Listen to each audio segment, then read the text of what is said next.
એ જર એટલે કોલવણા પર હશે હા. ખબર નહીં મૃતક થઈ ગયા બધા. એવું તે કેટલા જણને કર્યું? 6-7 જણને કર્યું છે? હા અમે કેટલા જણ છે આ બેનને ખબર મને યાદ બી નથી.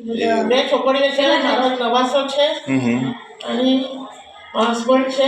એટલે તમે ખેતરમાં હતા અને ખેતરમાં આજે ઝાડવા કાપતા હતા, ઝાડવાના ઉપર મધ હશે એટલે કપાયું હા ને એ મધ ઉડવાના કારણે તમને કહ્યું. હમ.